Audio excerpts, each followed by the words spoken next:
ke kita. Itu kalau di Jerman, di Belanda, di Inggris itu bunyi ayam atau pada umumnya di barat apa? Siapa yang tahu, yang sering yang belajar bahasa Inggris kan mestinya tahu.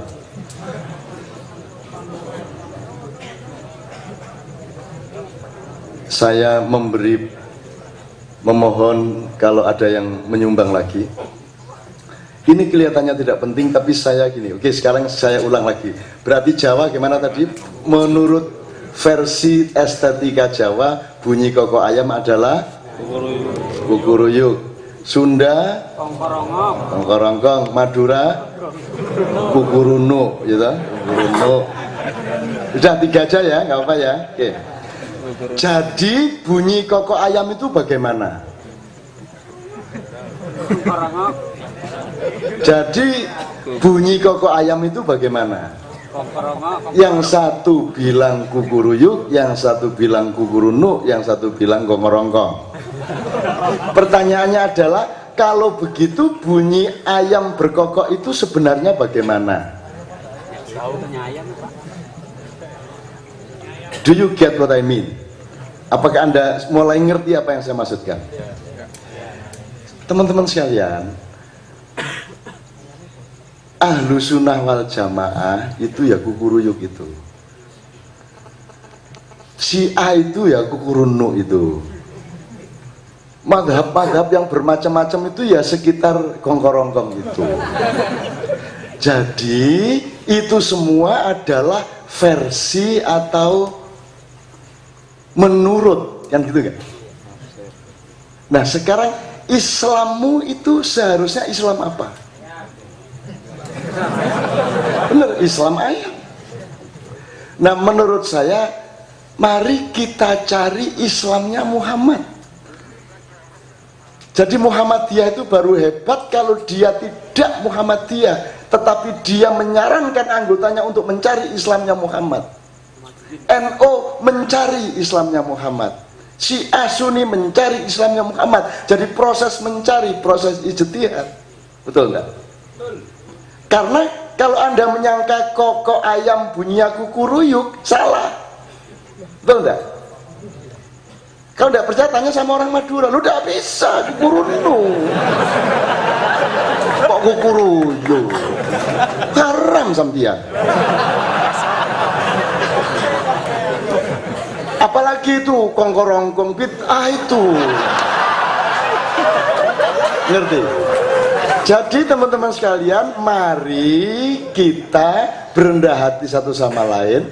Itu semua adalah Islam according to, Islam menurut. Nah mari kita bareng-bareng dengan NU, Muhammadiyah dan golongan apapun, mazhab apapun, bersama-sama bersatu mencari Islamnya Rasulullah Muhammad SAW. Mencari tok, mendekat tok sudah baik, meskipun tidak pernah ketemu beneran. Bagaimana ketemu, wong jalurnya terlalu banyak juga. Hadis itu jumlahnya sekitar 850.000. Ya, oke lah, katakanlah 800.000. Coba, betapa relatifnya pengetahuan kita untuk mengenali atau sampai kepada Islam yang sejati. Maka tidak punya jalan lain kecuali kita tidak mengkafir-kafirkan satu sama lain, tapi bekerja sama untuk mencari kebenaran. Betul enggak?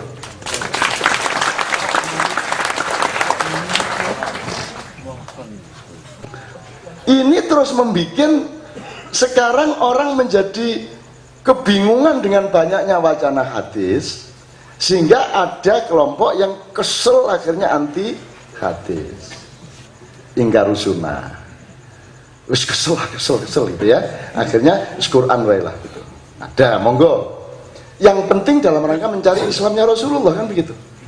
Wong kalau ndak ketemu Islamnya Rasulullah, itu cukup niru kelakuannya Rasulullah, ya insya Allah ya cukup kok. Betul nggak Mas? Mas Toto mengatakan, nggak perlu kamu jadi orang Katolik, yang penting kamu niru akhlaknya Yesus, sudah top sudah. Kan gitu. Mau berkorban, mau merasakan penderitaan orang lain, bisa cukup itu. apalagi meniru akhlaknya Rasulullah. Upama ndak pernah ketemu Islamnya Rasulullah, Islam yang sejati, yus pokoknya melu Kanjeng Nabi gitu. Apalagi Rasulullah ternyata bu'itsu li utammima, ayo kan utami makarimal akhlak tuh. Ini kalau agak nakal bisa bukan makarimal syariah loh ya. Makanya sekarang ustadz jadi profesi. Dipikirnya menasihati orang itu profesi. Wong cacilek nang sorwet dikai hadis saiki. Ngkekean dia qala Allah Ta'ala wa qala Rasulullah fi kitabil karim, sesungguhnya anak-anak muslim itu. Makanya nyuwun sewu ojo nganti kiai, ulama, ustadz dadi profesi. Ya piye nek dadi profesi? Bahkan guru aja dadi profesi. Kalau guru dibayar bukan karena dia mencari bayaran, karena negara bertanggung jawab kepada hidupnya orang yang bekerja mendidik. Itu loh. Konteksnya bukan guru cari bayaran, konteksnya karena negara wajib menghidupi pendidikan, wajib menghidupi kesehatan masyarakat, wajib menghidupi agama, dan wajib menghidupi kebudayaan, 4 itu. Nah sekarang filosofi konstitusi kita sama sekali tidak memperhitungkan itu. Jadi kita jadi dokter, punya rumah besar, tiangnya yang sebelah sini ini hasil orang sakit kanker 30, tiang yang sebelah sini ini hasil orang sakit ginjal, kacanya itu hasil dari orang yang seharusnya ndak opname tak suruh opname. Karena kebaikan hati dan pertolongan sesama kepada sesama umat manusia ini dikapitalisasikan, dikomoditikan. Maksud saya gini loh Rek, alat kedokteran nyuntik, untuk ngoperasi, untuk ronsen, gedungnya, kacanya, itu semua memang butuh biaya, dan itu harus pemerintah yang membiayai. Tetapi ketika dokter memegang-megang ini, itu jangan dihargai, jangan dikomoditikan. Nah terus gue sebagai menungso ngopo? Terus opo dharma baktimu opo? Kui itu peluang kamu untuk tertolong dan berkasih sayang kok regani. Nah sekarang semua sudah menjadi komoditas apa saja. Jadi ono imam sewan, ono ustad bon-bonan, gitu kan. Teman-teman sekalian, sebenarnya sekarang belok dikit tapi untuk menjelaskan ini Pak Mustafa. Anda tahu pernah makan mie? Mie godok, mie goreng, super mie, indomie seterusnya ya. Itu kan terbesar kan Bogasari, betul. Indofood yang juga punya Indosemen ya. Indofood, Indosemen, Bogasari itu bahkan menguasai Australia. Dia 80% gandum Australia dia yang ambil. Jadi sangat kaya Bogasari itu.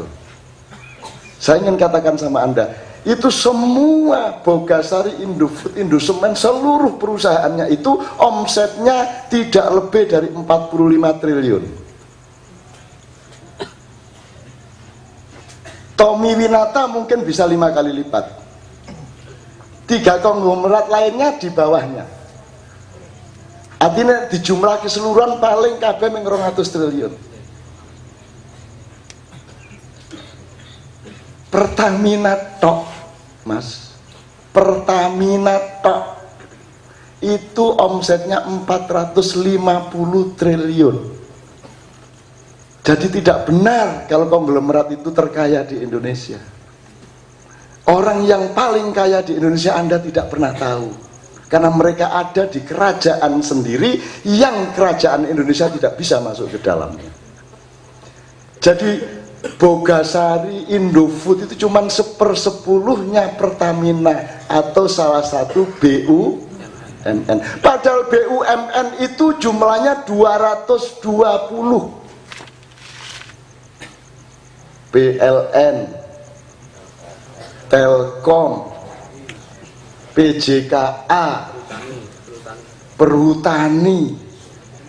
Jadi Indonesia itu kaya raya. Kaya raya.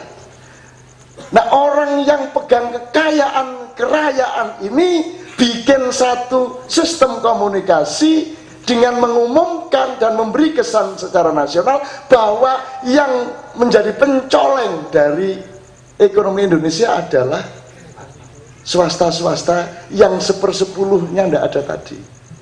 Terus kue bencine karo konglomerat. Konglomerat ki sapa? Pertamina ini semono sugih. Jadi kalau lihat BUMN segitu banyak, Mas, sebenarnya setiap bayi procot itu bisa dikasih 10 juta oleh pemerintah. Tidak mungkin orang Indonesia bayar sekolah kalau BUMN itu benar-benar bekerja diaplikasikan untuk kepentingan APBN. Jadi resminya teman-teman sekalian, BUMN itu yang jumlahnya segitu banyak itu adalah 70% dari keuangan Indonesia. 70%. Yang konglomerat dan sampean itu 30%. Menurut saya. Nah, 70% ini tidak pernah terkait sama kesejahteraan Anda. Jadi mulai sehari ini bekerjalah, bercita-citalah bagaimana menjadi pegawai BUMN. Syukur menjadi direktur BUMN. Bulan depan kita akan bikin diagram dengan angka-angkanya, kita sedang usahakan. Dari 70% tadi menjadi APBN, kan gitu kan? APBD. Belum lagi nanti ada BUMD.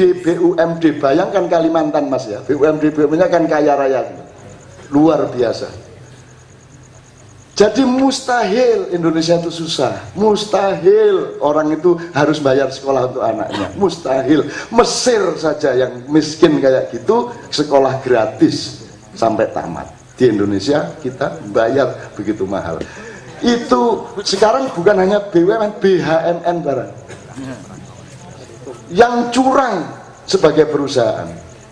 Misalnya UGM itu BHMN. Saya sudah tanya, ini bedanya sama perusahaan apa? Ya semacam perusahaan, itu kan?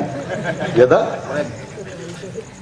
Nah, kalau gitu saya senang kalau UGM jadi perusahaan. Berarti rakyat akan mendapat pemasukan banyak karena dia perusahaan toh. Berarti UGM akan membayar sewa tanah dan gedung yang sudah dia pakai sejak tahun 45 dulu. Dibayar. Ya toh?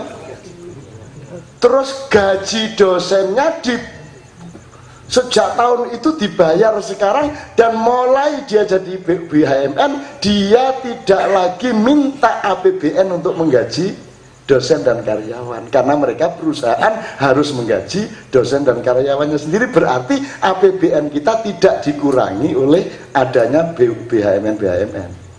Asik toh? Asik. Bagus toh, jadi APBN menjadi banyak yang melimpah ke rakyat. Terus sudah dibayar apa belum oleh UN? Belum. Apakah itu dianggap utang? Apakah terus pemerintah bikin aturan bahwa setiap BHMN mulai hari ini harus membayar karyawannya sendiri? Kan mereka pegawai negeri, yang bayar siapa? Loh, kalau memang itu perusahaan, ngapain kamu pegawai negeri kata harus itu? Kamu harus cari karyawan sendiri, betul enggak? Sampai ngerti enggak maksud saya ini, Mas? Ya. Nek kowe nggawe perusahaan kowe nggawe warung kuwi lho, Sofyan kuwi lho, nggawe warung di mall-mall, itu nyewa, uangnya berapa, setahun berapa, gaji karyawannya berapa, kulaan bahan berapa, ngedole piro, terus badi piro, apa rugi piro, kan begitu. Nah, ini perusahaan-perusahaan pendidikan kita ini perusahaan yang mengambil uang sebanyak-banyaknya dari wali murid, tetapi mereka tidak mau bayar karyawannya sendiri tidak mau menyewa tanah dan gedungnya sendiri, kan begitu, dan tidak mau membeli alat-alat sendiri, nanti tetap bikin proposal untuk dibantu oleh kementerian untuk mendapatkan alat-alat itu. Maka sekarang beramai-ramailah bikin acara perjuangan karier untuk bisa masuk perusahaan itu. Mergo penak iso golek duit saoke-oke, ning karyawane dibayari, gedunge disewake. Iki mudeng ora iki? Pak Mustafa bisa lebih menjelaskan. Kira-kira luwih jelas apa luwih ra cetha ya? Oke, itu sekedar contoh aja kok teman-teman sekalian. Jadi kalau mudah-mudahan bulan depan kita tahu persis bahwa kalau begitu channel raiso diapa-apa kayak negara ini. Raiso diapa-apa. Ini harus ada revolusi luar biasa, bukan hanya revolusi tok, tapi harus luar biasa. Karena lobang tikusnya itu yaitu tempat untuk melakukan penggerogotan terhadap harta rakyat itu sudah tidak bisa di cover lagi. Saking banyaknya, bahkan undang-undang itu diniati untuk menciptakan lubang tikus. Amandemen-amandemen terhadap undang-undang juga mengandung dan mungkin disengaja untuk mengandung lubang tikus. Memproses Nasaruddin aja penuh dengan perdebatan tafsir mengenai satu pasal, dua pasal. Karena memang pasalnya itu dulu dibikin dengan lubang-lubang tikus, sehingga dia relatif terhadap tafsir. Gitu teman-teman sekalian. Neng kowe wis kesel arep nesu to? Nek kudune nek ngono to. Kudune ning ora ya sampeyan. Ya, makanya berarti itu bukan kewajiban Anda. Sebagaimana Mas Mustafa tadi, rasa menebak arah zaman, menebak sepak bola saja Indonesia pasti kalah.